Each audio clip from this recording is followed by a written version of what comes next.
Hello everyone, my name is Christopher DeLise, and I'm a student here at Dominican University in River Forest, Illinois.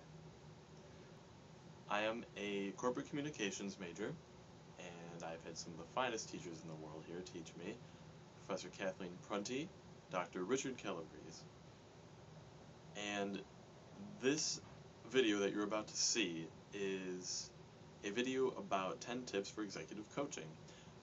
And I had it posted before, but I just wanted to give you a little insight about who I was before you just started watching some guy talking about executive coaching. I am, as I said, a student at Dominican University, and this video is being done for my executive coaching class. But some other classes that I've taken are corporate communications, business and professional speech, small group dynamics, and interpersonal communications. So I just wanted to give you guys a little heads up that I do know something about people, and I do know something about businesses, and just so you know that I'm a little bit more credible than just some guy making a video for class. So with that, I'll invite you to watch the video and enjoy it. I do have a classmate named Michaela, and she also did a video similar to this one, and if you enjoyed this one, I cover pretty much the basics in this video, and if you did enjoy it, I urge you to watch her video. She'll get in a little bit more specific details of executive coaching. So, enjoy the video. Thanks.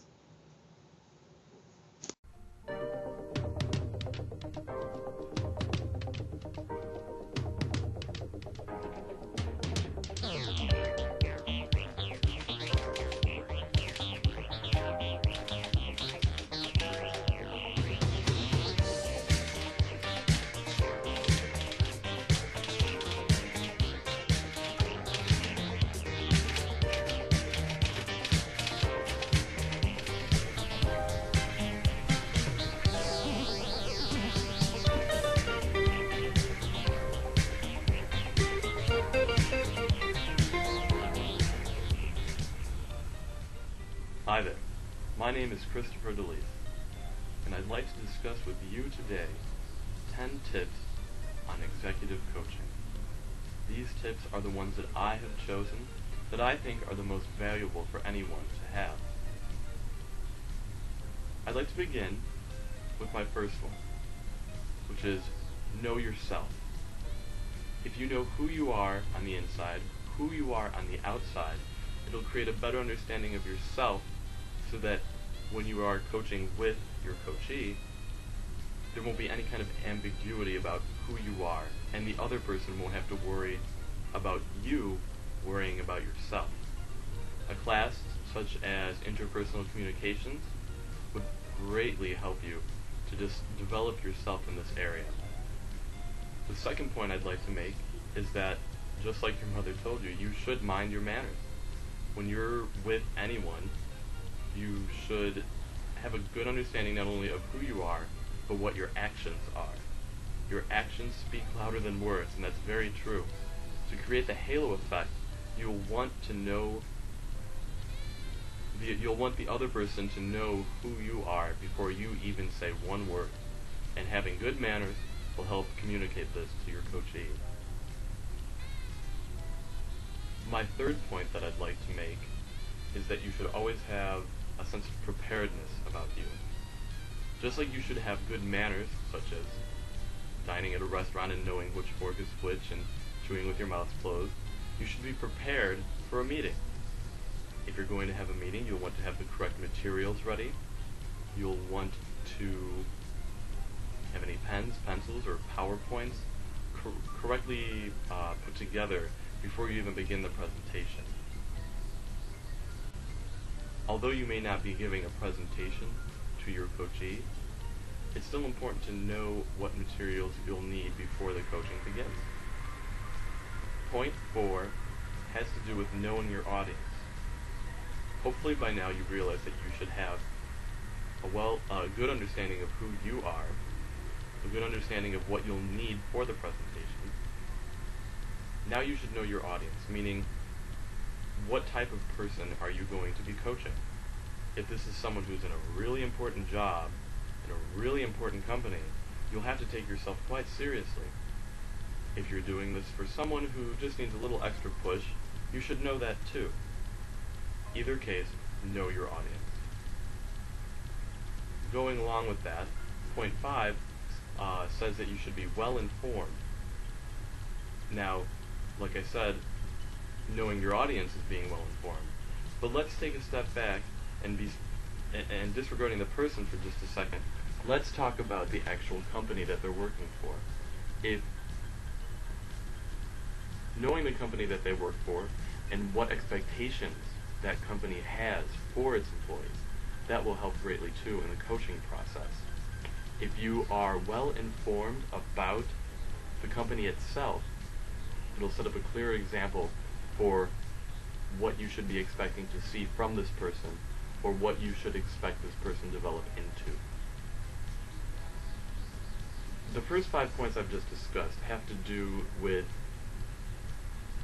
your pre-game, we'll call it that, but it has to do with what you can do before you actually begin the coaching process.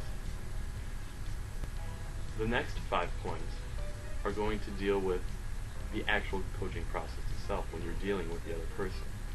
And so point number 6 is one of the most important ones I feel when you're actually with the other person, that you need to keep it professional.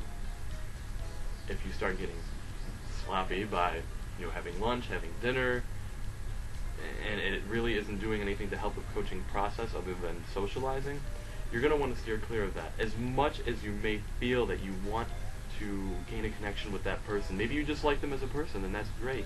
But until your coaching experience is over with them and they now feel comfortable with who they are in their position, you really need to realize that you are there for one purpose and one purpose only.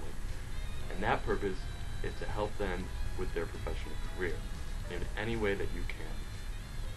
And that's a big enough responsibility as it is.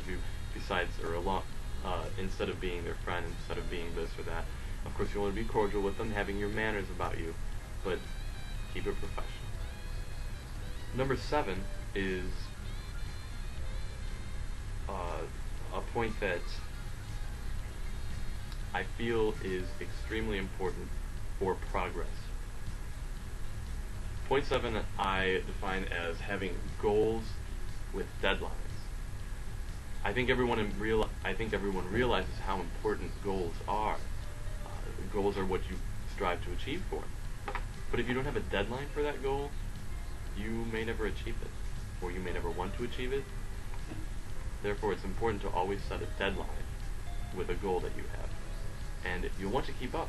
If that deadline comes around, you should be asking your coachee if he or she has accomplished that by the deadline. For point 8, you'll want to take an interest in the person.